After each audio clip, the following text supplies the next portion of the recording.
시편 23편입니다. 저와 교독하도록 하겠습니다. 제가 먼저 읽도록 하겠습니다. 여호와는 나의 목자시니 내게 부족함이 없으리로다. 그가 나를 풀밭에 들이시며 신실한 강가로 인도하시는도다. 내 영혼을 소생시키시고 자기 이름을 위하여 의의 길로 인도하시는도다.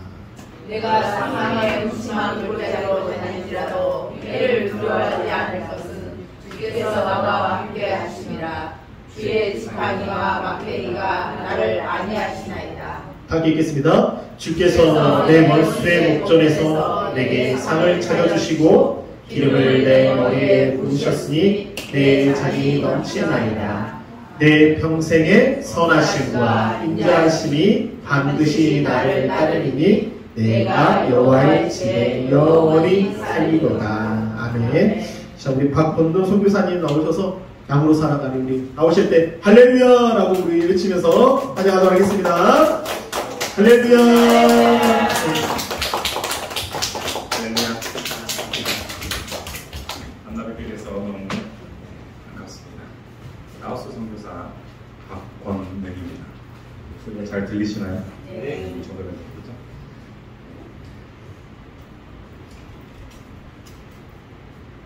네. 저는 이모 목사님과 대학교 신대원 1학년 때 같이 학교를 다녔고, 이모 목사님은 인싸, 저는 아싸. 그러다가 저는 사실 이제 경제적인 어려움이 있었어요. 그래가지고 휴학을 하고 2년 동안 일을 했어요. 이 기간 동안에 또 하나님의 특별한 역사를 경험을 해서 다음에 또 불러주신다면 그 시기의 이야기를 한번 하고 싶습니다. 하나님께서 부자가 되고 싶으신 분들은요, 저의 그 간증을 한번 들어보셔야 돼요. 하나님께서 이제 만져주셔서 복학을 하고 임모 목사님은 졸업을 하시고, 저는 이제 복학을 해서 2학년 때 라오스에 대한 마음을 갖고 3학년 때에 대한 선교사의 소명을 받고, 그 뒤로 이제 선교에 대해서 2년을 더 공부하고 결혼을 하고 라오스에 갔습니다. 저는 아내와 이제 23개월 된 딸과 한 달이 간 넘은 아들이 있습니다. 저는 이제 아버지가 목사님이셨고요, 개척교회 목사님이셨어요.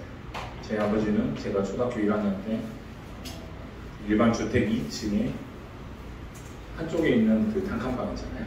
거기에서 개척을 하셨어요. 밥상 먹고. 그리고 한참 있다가 어머니가 생계 때문에 하셨던 그런 옷 수선, 이제 커튼 만들고 이런 미싱하는 집 그 공간에서도 예배를 드렸고, 그리고 이제 조금씩 예배당이 커져갔었습니다. 그런 환경에서 자라와서 이런 개척교회가 저는 너무나 익숙합니다. 지금도 저희 교회는 뭐 크진 않지만 그래도 굉장히 익숙합니다. 그런 환경에서 지금까지 쭉 자라왔습니다. 저희 아내도 신실한 예수님을 열심히 믿는 집안에서 자라서 어렸을 때부터 반주자로서 헌신된 그런 삶을 살아왔습니다. 그렇게 이제 저희는 라오스로 갔죠. 라오스는 그 인도차이나 반도의 한 가운데에 있어요. 인도차이나 반도는 한반도처럼 삼면이 바다입니다. 그런데 삼면이 다 다른 나라로 막혀 있어서 바다가 인접해 있지 않는 유일한 내륙 국가예요. 인구는 이제 740만 명 정도 되는데, 한반도가 단일 민족, 단일 언어인 거와 다르게 라오스는 라오스 정부에서 발표한 바로는 48개 민족이고요. 선교 단체 쪽에서 발표한 것은 뭐 52개 나오고요. 또 인구 2만 명 미만으로 하면 뭐 100까지 넘는 종족들과 언어들이 있습니다. 대부분 불교를 믿고요. 굉장히 어려운 못 사는 나라이기도 합니다. 한때는 기독교를 굉장히 심하게 박해를 했던 나라이기도 합니다. 문화적인 수준은 독립적인 문화 수준이 형성되어 있지 않아요. 대부분 태국 언어를 쓸 수가 있기 때문에 태국 문화가 그대로 오는 상황이고, 의료 수준은 굉장히 낮습니다. 이제 막 태어난 애들이 1년이 되기 전에 한국은 딱 한 명 죽거든요. 태어나서 돌이 되기 전에 한 명 죽으면 라오스는 아직도 1년 22명이 죽어가고 있습니다. 한국의 22배죠. 또 임산부가 아이를 출생하는 과정에서 출생하고 나서 그때 사망하는 확률도 한국은 11명인 거에 비해서 라오스는 375명이나 됩니다. 의료 수준이 굉장히 낮습니다. 그 외에는 성교정 연구가 굉장히 적어서 라오스를 위해서 더 많은 용기와 기도가 필요합니다. 간단하게 저희 사역을 좀 소개를 하겠습니다. 대선배님이 이제 저쪽에 계셔가지고 제가 사역 이야기를 하는 게 조금 부끄럽긴 하는데 그래도 저는 이런 방향으로 한다 이 정도로 생각을 해주시면 될 것 같습니다. 저희는 전화 안에나 이제 찬양 사역을 오랫동안 했기 때문에 문화 사역을 집중적으로 하고 있습니다. 라오스에서 찬양단을 구성을 해서 연습을 하고 녹음을 하고 비디오를 찍어서 공부를 하고 있습니다. 5번째 곡은 조금 전에 함께 부르셨던 은혜. 은혜는 한국의 송경민 목사님이 작사 작곡을 하셨죠. 그 곡을 라오스어로 번역을 해서 공부를 하고요. 6번째, 7번째 곡은 지금 배포 진행 중에 있습니다. 녹음은 다 끝났고요. 비디오 촬영까지는 다 끝났습니다. 은혜를 공부를 했는데 어느 순간 친구들한테 메시지가 오더라고요. 자기 교회에서 그 은혜라는 찬양으로 청년들이 특송을 하더라고요. 어떤 데는 교회에서 예배 때 찬양으로 불려지기도 합니다. 라오스는 자체적인 찬양에 대한 그런 찬양이 있긴 있어요. 그런데 퀄리티가 낮으면요 2번, 3번 듣기 힘듭니다. 너무 오랫동안 많이 들으려면요 퀄리티에 신경을 많이 써야 돼요. 그런 퀄리티 있는 찬양이 보급이 거의 안 돼 있었기 때문에 저희는 그쪽으로 집중을 해서 속도가 느리더라도 100번 들어도 계속 듣고 싶은 그런 찬양을 공부하기 위해서 노력하고 있습니다. 그리고 이제 저희는 이제 대학을 중심으로 활동을 하고 있고요. 또한 대학을 중심으로 전도를 하는 전도자 형제들과 관계를 통해서 계속해서 캠퍼스 전도를 하고 있습니다. 그 외에 이제 시골 지역을 많이 다니기 때문에 교회 지원 사역도 하고 있고요. 작년부터 이제 시작했던 사역이 맘스 쉐어링이라는 유아용품 나눔 사역이에요. 제가 첫째 아이를 태어나고 나서 보니까 선물을 많이 받았어요. 사랑을 많이 받아서 선물도 많이 받고 또 한국은 필요하면 당근이라는 엄청난 시스템이 있어서 싸게 살 수가 있습니다. 그리고 물건이 쓰고 나면 시기가 빨리빨리 지나니까 많이 남더라고요. 그래서 이 물건을 라오스로 권해서 나눔을 전도를 하면서 나눔을 해볼까 했는데 여기에 많은 분들이 동참을 해주셨어요. 그래서 작년에 240kg를 보냈습니다. 그리고 60가정을 나눔을 했습니다. 4개 시골 지역. 실제로 어른들 물건 나눠줄 때는요 반응이 시큰둥하거든요. 라오스 공산주의 플러스 불교가 되니까 어떤 느낌이 생기냐면요, 제가 나눠주잖아요. 그럼 이 사람들은 이렇게 생각합니다. 아, 내가 받아줌으로써 네가 덕을 쌓는구나. 네가 덕을 쌓기 위해서 나를 나눠주는구나. 그렇게 많이 고마워하지 않습니다. 공짜로 받는 거에 공산주의 때문에 익숙하거든요. 근데 불교이기 때문에 그 덕을 쌓기 위해서 나눔을 하는 게 기본적인 목적입니다. 그래서 너는 덕을 쌓기 위해서 나눔을 한 거고 나는 그걸 받아준다. 이런 느낌이라서 나눔을 하면서도 그다지 뭐 좋은 효과가 있었다라고 말하기 힘들었는데 유아용품을 두고 가니까요 부모님들이 반응이 완전히 틀려요. 내 아이들, 내 자식들 물건을 두고 가니까요 부모님들이 적극성이 보통이 아닙니다. 어느 집이나 다 집안에 초대가 우리가 1시간을 이야기하든 2시간을 이야기하든 다 보여줘요. 실제로 저희가 만나서 복음을 전했던 횟수 대비 결신하는 비율이 이 사역이 가장 높았습니다. 그래서 올해도 진행 중에 있습니다. 올해도 지금 아이들 용품을 많이 모으고 있고요. 뭐 새 물품도 모으지만 또 중고 물품이 되게 많거든요. 그 물품들을 많이 모으고 있습니다. 이렇게 이제 저희는 크게 4가지 방향으로 사역을 하고 있습니다. 제가 개척교회 목사님 아들 태어나면서부터 그렇지 않아. 지금까지 40년을 살면서 시편 23편을 수도 없이 암송하고 찬양을 했죠. 찬송가에도 시편 23편을 모티브로 하는 찬양이 6개, 7개 정도가 됩니다. 너무나 아름다운 찬양. 이 아름다운 찬양을 수도 없이 들었는데 제가 선교지에 가가지고 어느 순간 이 시편 23편을 다시 봤는데 이 시편 23편의 이 내용들이 제 삶에 적용되고 있다. 시편 23편의 그 말씀이 나에게 적용이 되고 있다. 그 이야기를 오늘 나누려고 합니다. 목사님 혹시 설교 몇 시까지 하나요? 그냥 하면 들을 준비하니까. 아, 네. 다윗은 아시다시피 목동 출신이었어요. 그래서 양이 어떤지 너무나 잘 알았습니다. 양은 우리가 흔히 생각하기에는 너무 깨끗하고 순한 동물처럼 생각하지만은 깨끗하고 순한 것뿐만 아니라 굉장히 미련하고 굉장히 약합니다. 혼자서 구덩이에 빠지면 나오지를 못합니다. 눈이 굉장히 나빠요. 그래서 이 방어 능력이 전혀 없습니다. 목자가 없으면요, 양은요, 삶이 지속될 수가 없습니다. 다윗은 이러한 양의 특징을 너무나 잘 알았습니다. 더군다나 양은 넘어지잖아요. 혼자서 못 일어나요. 푸른 풀밭에 눕히시는도다. 이것은요, 완전한 보호 상태가 있었다라는 얘기입니다. 적이 전혀 없는 상태, 내가 완전히 안전한 상태가 아니면 양은 누울 수가 없어요. 방향 감각도 없고요. 집 나가면 집을 찾아갈 수가 없어요. 이런 게 바로 양입니다. 다윗은요, 이런 양의 특징을 너무나 잘 알았습니다. 그렇기 때문에 우리가 바로 양인 것을 또한 너무나 잘 알았습니다. 그래서 이사야 56장에 보면 우리는 다 양 같아서 각기 제 갈 길로 갈 거예요 이라고 기록을 하고 있죠. 저희는 양이 맞습니다. 여러분들은 혹시 너무나 신앙이 좋으셔서 길을 안 잃고 잘 가시는지 모르겠지만 저는 양이 맞았습니다. 주님이 없으면 맨날 넘어지고 집도 못 찾아가는 존재가 바로 저였습니다. 예수님은 그래서 우리에게 이렇게 말씀하시죠.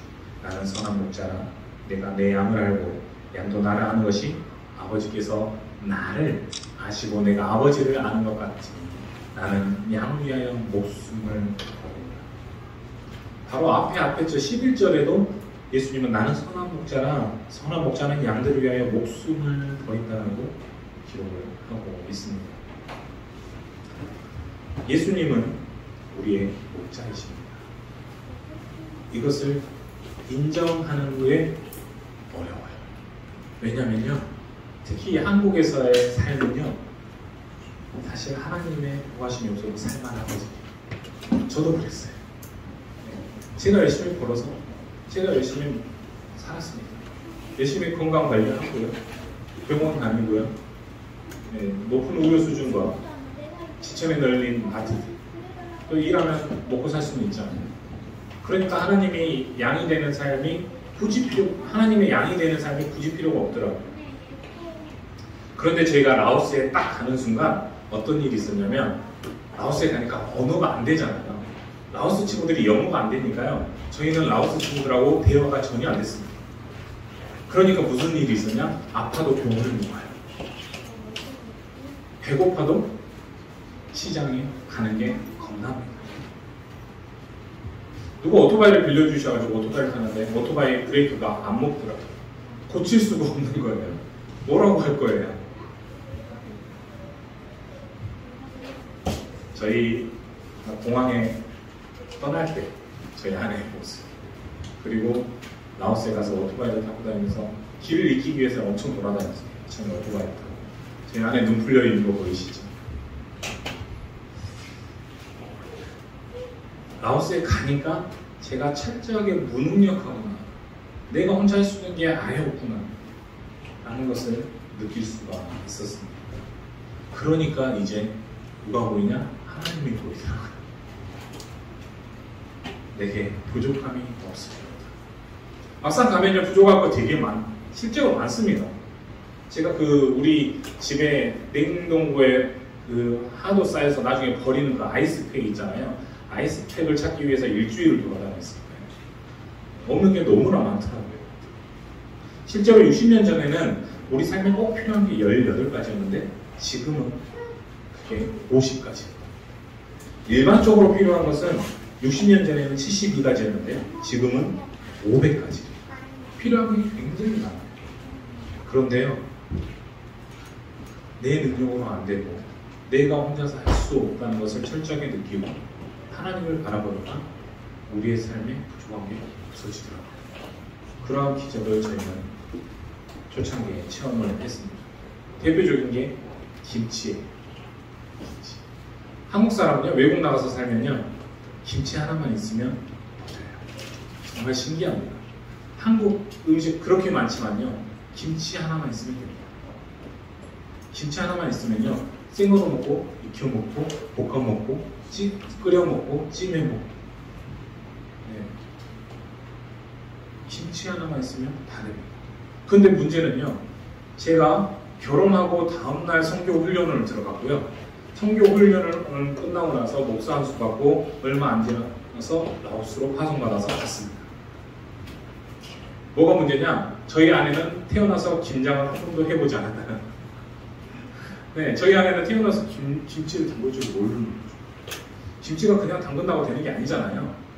인터넷에서 있는 거 보고 따라한다고 되는 게 아니잖아요. 더군다나 라오스에서 김치에 들어가는 재료들, 양념들을 어떻게 구하는지도 전혀 몰랐어요. 그래서 처음에 들어갈 때 가져갔던 김치로 아껴서 버텼죠. 근데 어느 날 김치가 바닥에 보이는 거예요. 아침을 먹으면서 김치가 바닥에 보여요. 그래서 둘이서 손잡고 기도했습니다. 주님, 김치가 떨어졌습니다. 점심 때부터는 뭘 먹죠? 그냥 감자볶음 먹을게요.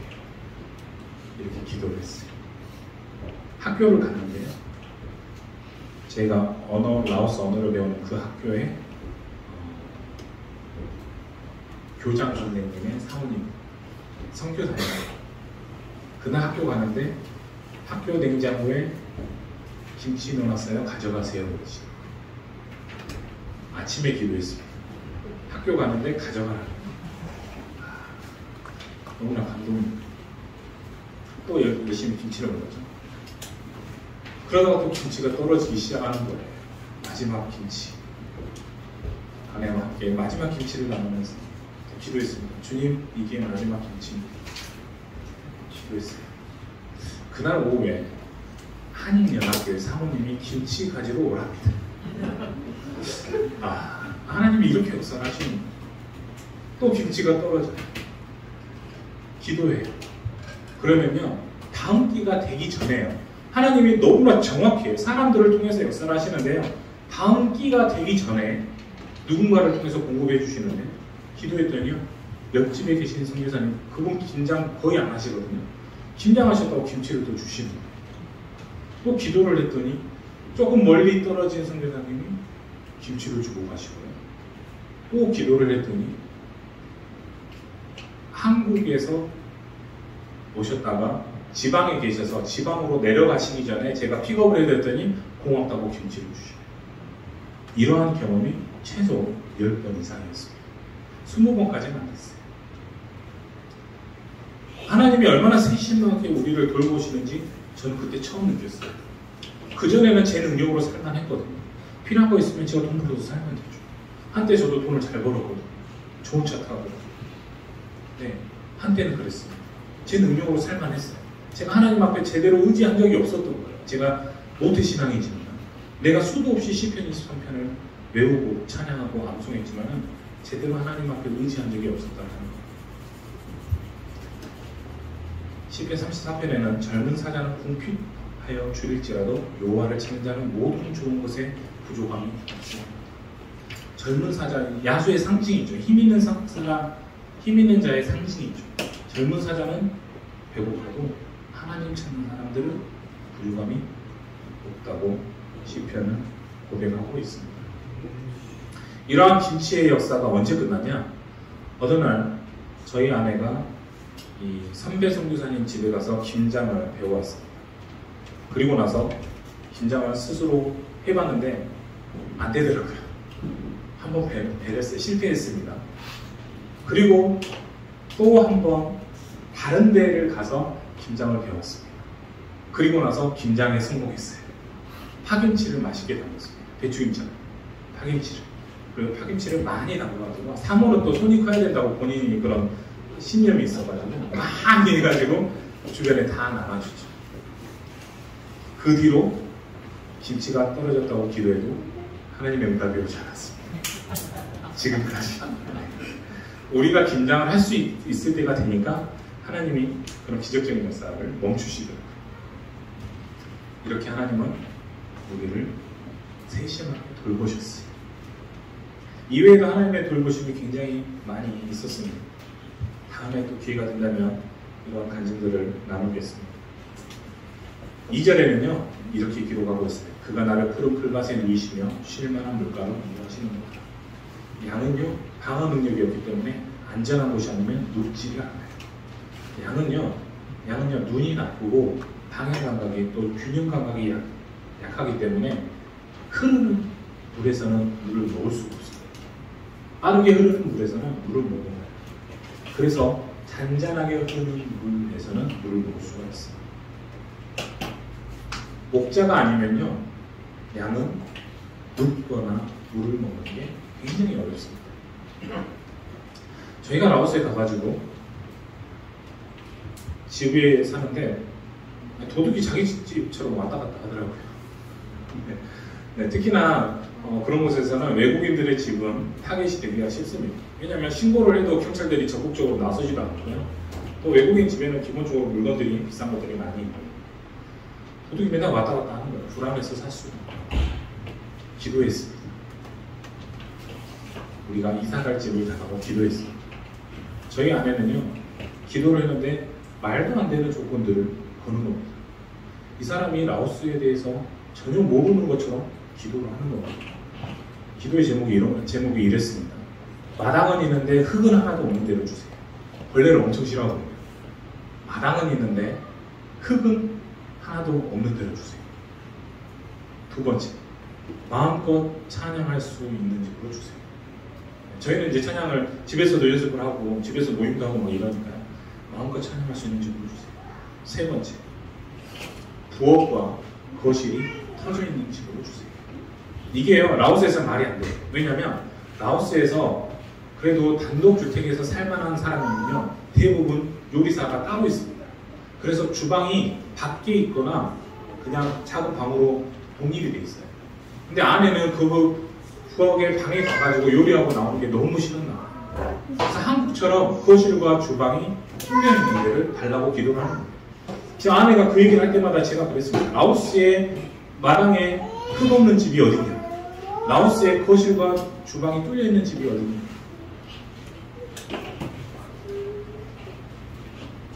있더라니까요. 네, 저희 그런 집에서 살고 있어요. 더군다나요, 저희가 이제 도둑 때문에 걱정이 됐잖아요. 그래서 안전한 집을 주세요 했더니 바로 옆에 어떤 이웃 옆집으로 가서 살게 하시냐면요, 검사장 옆집으로 가게 하시더라고요. 라오스에서 검사장이면 파워가 어마어마하거든요. 검사장 옆집에서 사니까요, 도둑이 차 안에 있는 물건을 훔쳐간 적이 딱 한 번 있었는데 그 뒤로 조치가 완전히 틀려요. 경찰이 맨날 왔다 갔다 하고요. CCTV가 집이 아니라 이 골목에 생겼어요.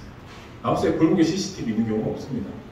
골목에 CCTV가 생기고 여기저기 10시 넘어서 사람이 접근하면 띵 울리는 알람이 3-4개가 설치가 됩니다. 도둑이 근처에 온라인에 올 수가 없습니다. 이런 집을 준비를 하신다는 거예요. 주님이 우리를 푸른 풀밭에 두시고 쉴만한 물가로 인도하셨습니다. 제가 이런 경험을 하고 나서 이 2절을 봤을 때 소금이 돋지 않았겠습니까? 아, 주님이 우리를 완전한 힘으로 인도하십니다. 라오스에서 수도에서 한 16시간 가면 이런 지역이 있어요. 쉴만한 물가, 푸른 풀밭이죠. 3절 앞부분은 내 영혼을 소생시키시고 라고 기록이 되어 있습니다. 소생시키신다는 것은요, 지친 몸에 생기가 넘치게 한다. 제가 선교를 떠난 지 얼마 안 돼서 제 인생의 위기가 한 번 왔었어요.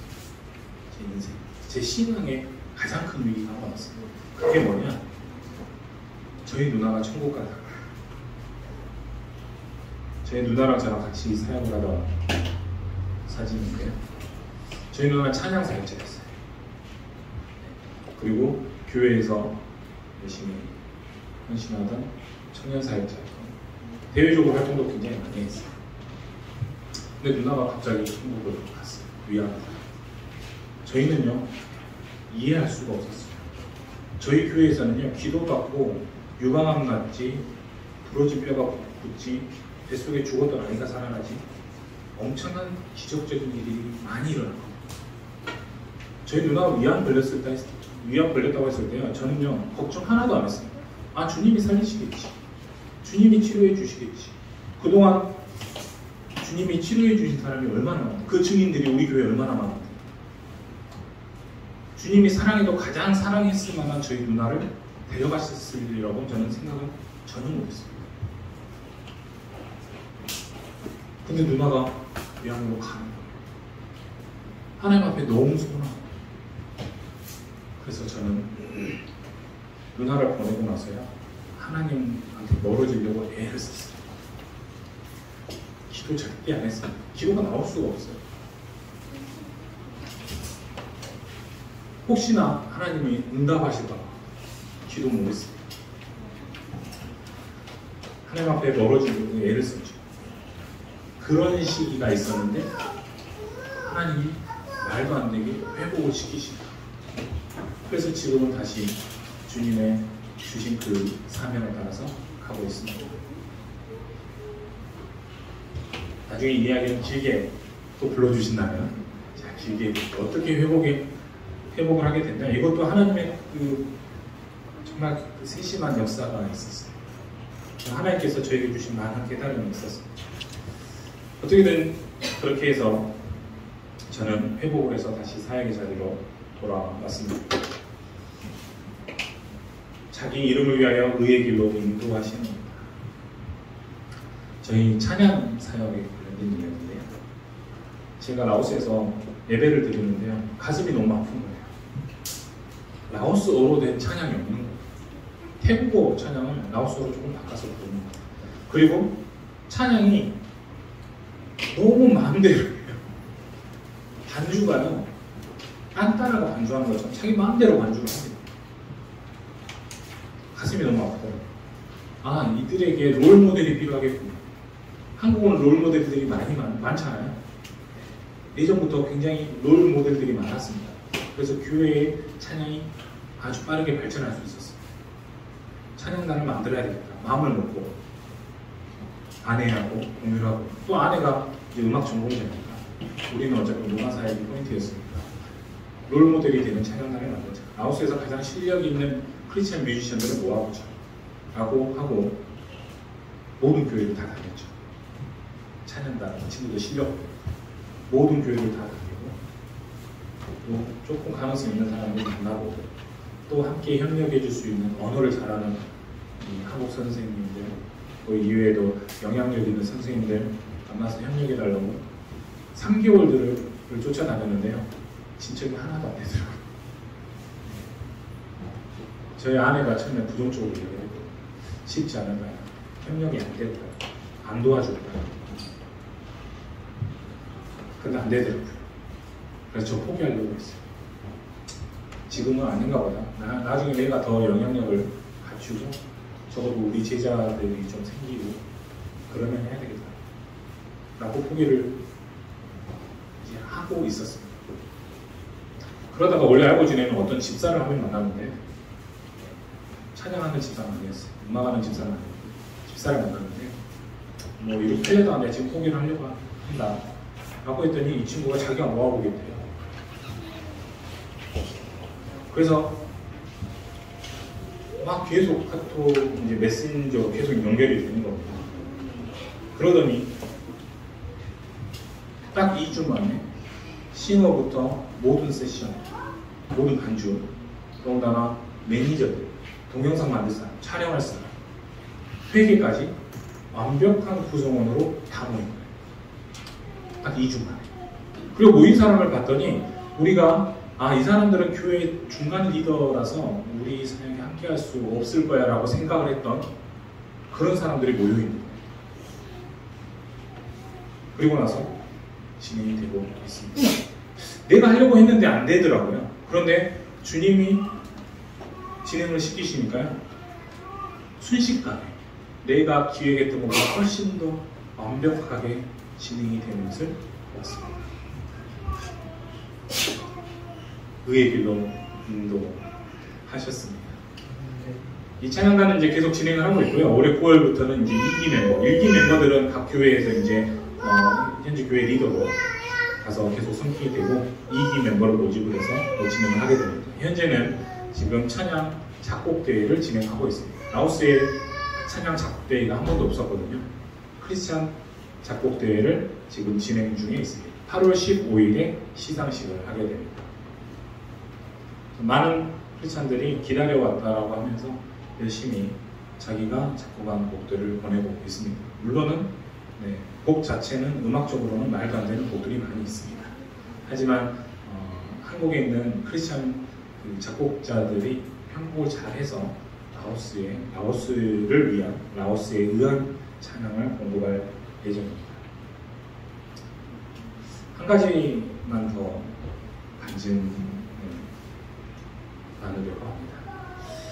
4절에 보면요, 내가 사망의 음침한 골짜기로 다닐지라도 해를 두려워하지 않을 것은 주께서 나와 함께 하십니다 라고 기록이 되어 있습니다.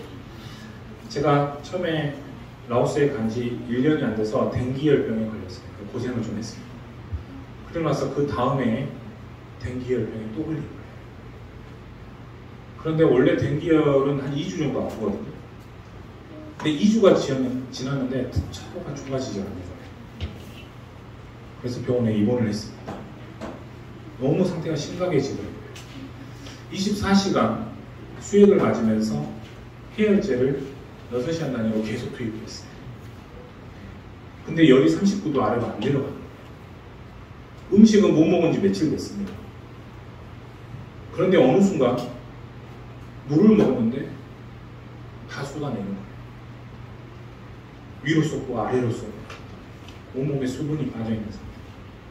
열병에 있는 사람들은 열이 오르는 사람한테 수분이 안 들어간다는 것은 치명적이에요. 굉장히 치명적이에요. 그래서 물도 못 먹고 열은 안 떨어지고 머리는 깨지듯이 아프고 그렇게 누워서 시간만 보내면서 이런 느낌이 들더라고요. 댕기 바이러스가 먼저 안 죽으면 내가 죽겠구나. 그런 생각이 들더라고요. 실제로 라오스에서는 댕기열병 때문에 1년에 1,100몇 명씩 죽어갑니다. 죽음이 가까워지더라고요. 그런데요, 저는 이때 죽을 수도 있겠구나 생각은 했고 아내에게 통장 비밀번호를 다 밝혀줬습니다. 실제로. 핸드폰 이거 풀어서 여기 보면 당신이 한국 갈 때 어떤 통장에서 어떻게 해서 가야 되고 설명을 다 해줬습니다. 그런 상황이었는데요, 마음이 너무나 평안했어요. 왜 그랬냐면요, 제가 제 삶의 의지가 약해지니까 옆에 있는 하나님이 보이더라고요. 제가 제 의지가 꺾여지기 시작하니까 바로 옆에 있는 하나님이 느껴지기 시작하더라고요.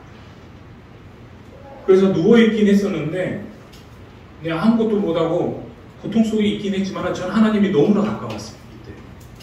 그래서 저는 굉장히 평안한 시간을 보냈습니다. 증상은 아팠지만 저는 너무나 평안한 시간을 보냈습니다. 사망의 음침한 골짜기를 다닐지라도 내가 해를 두려워하지 않는 것은 주께서 나와 함께 하시리라. 하나님이 바로 옆에 계시리라. 저는 태어나면서 지금까지 하나님을 이렇게 가까이에서 느꼈던 적이 없었습니다. 바로 옆에 계시더라고요. 그러니까 어떤 몸이 낫는다에 대한 희망이 전혀 의미가 없어요. 그냥 몸이 나을 거다 이런 희망을 주시는 게 아니에요. 그냥 하나님이 같이 있는 것만 해도 저는 평안하더라고요. 모든 고통과 죽음을 아무것도 아니게 돼요. 하나님과 같이 있습니다. 이렇게 저는 너무나 평안한 시간을 하루 반을 보내고 어떤 선교사님이 보리차를 갖다 주셨는데요. 새벽 3시에 그 보리차가 너무나 생각나는 거예요. 지금 물을 못 먹는 상황입니다. 그래서 그 보리차를 끓였어요. 아내는 자고 있고 보리차를 끓이고, 근데 뜨거워서 못 먹잖아요. 그래서 두고 식을 때까지 기다렸어요. 근데 이제 너무 먹고 싶은 거예요. 그리고 따뜻해질 때쯤에 먹었더니 들어가는 거예요. 물을 한 모금 먹으면 있던 것까지 다 토해내던 그 상황에서 보리차를 먹으니까 들어가는 거예요. 그래서 그 보리차를 한 병을 다 먹고 그 다음날부터 급격하게 좋아지기 시작했습니다. 그렇게 해서 저는 이렇게 건강하게 다 회복이 했습니다. 안 아프면 좋겠지만은요, 저는 이 시간, 이 경험이 저한테는 너무나 소중했습니다. 하나님과 가장 가까이 있을 수 있는 시간, 하나님이 내 바로 옆에 있다는 것을 내가 느낄 수 있는 그 시간이었습니다. 여러분들도 안 아프셨으면 좋겠지만은 하나님과 이렇게 가까이 할 수 있는 시간이 있었으면 좋겠습니다. 그 외에도 이제 죄의 지팡이와 막대기가 나를 아니하시나니, 하나님의 인도하심이요 너무나 세심하시고 너무나 정확하셔서 제가 주님 저를 따라오세요 이렇게 할 필요가 없더라고요. 주님이 원하시는 것, 주님께서 나에게 감동 주시는 거에 민감하게 반응하면 모든 일이 자연스럽게 잘 진행이 되는 것을 많이 경험하고 있습니다. 지금 진행하고 있는 이 맘스시아의 유아용품 나눔 사역도 마찬가지입니다. 제가 기획하고 생각하고 제가 그랬던 것보다 저는 경영학부를 나와서 회사 생활을 했기 때문에 사업계획서 이런 거 너무나 잘 만듭니다. 사람들에게 또 사업계획서도요 진짜 멋있게 잘 만들어요. 그리고 이 준비도 아주 퍼펙트하게 잘합니다. 그런데 제가 생각하는 것보다 훨씬 더 완벽하고 훨씬 더 멋있게 주님이 인도해 나가시는 것을 사역을 하면서 볼 수가 있었습니다. 복음을, 유아용품과 함께 복음을 전하는 모습. 중부 지역에 가서 이런 커다란 행사도 열었고요. 올해는 이렇게 또 진행을 하고 있습니다. 5절과 6절은요 아직 경험 대기 중입니다. 원수의 목전에서 잔치상을 한번 차려주실 때가 언젠가는 오겠죠. 근데 전에는 몰랐는데 원수는 조금씩 생겨가는 것 같긴 합니다. 그래서 점점 원수 같은 사람들이 좀 생기기 시작하는데, 어쨌든 나중에 이 간증을 할 수 있게 되기를 바랍니다. 그리고 또 내 평생을 제가 돌아봤을 때 선하심과 인자하심이 나를 따른다, 하나님의 집에 내가 영원히 거한다는 이런 고백을 하기를 바랍니다. 오늘 제 부족한 간증으로 제가 말씀드리고 싶었던 것은 이거예요. 여호와는 나의 목자시니, 여호와가 나의 목자신이라고 고백을 하셨으면요 진짜 양처럼 한번 살아보세요. 저는 평생 동안 그 37년 동안, 34년 동안 제 힘으로 살려고, 어렸을 때는 부모님의 힘으로 살고 나중에는 제 힘으로 살려고 노력을 했는데, 선교지에 가서 제 힘으로 안 되는 상황에 가니까 하나님이 나의 목자이신 것을 경험을 했습니다. 저처럼 고생하지 마시고요, 목자이신 것을 한번 경험해 보세요. 하나님이 얼마나 세심하게 돌보시고 얼마나 가까이에서 역사하시는지 한번 하나님 앞에 의지해 보세요. 내가 양이구나, 나는 혼자서 일어설 수 없고 나는 혼자서 집을 찾아갈 수 없는 건 양이구나라는 것을 항상 생각하시고 예수님께 한번 의지해 보세요. 그리고 그 세심한 돌봄을 한번 느껴보시기를 바랍니다. 우리가 환경과 우리의 상황과 나의 능력이 아니라 우리의 목자 되신 예수님을 바라보시기를 바랍니다. 그래서 우리가 마지막에 함께 이 6절의 고백을 함께 고백을 할 수 있었으면 좋겠습니다. 6절을 함께 큰 소리로 고백하시고 설교를 마치겠습니다. 6절 내 평생의 선하심과 인자하심이 반드시 나를 따르리니 내가 영원한 집에 영원히 살리라. 아멘. 기도하시겠습니다. 살아계신 하나님 아버지, 하나님께서 이 새벽교회 모든 성도님들을 너무나 많이 사랑하시는 줄로 압니다.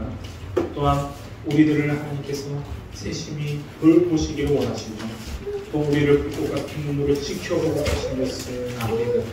주님, 이제는 우리가 주님께 더욱더 의지하게 하여 주옵소서. 주님의 양으로서 주님만을 바라보며 살게 하여 주옵소서.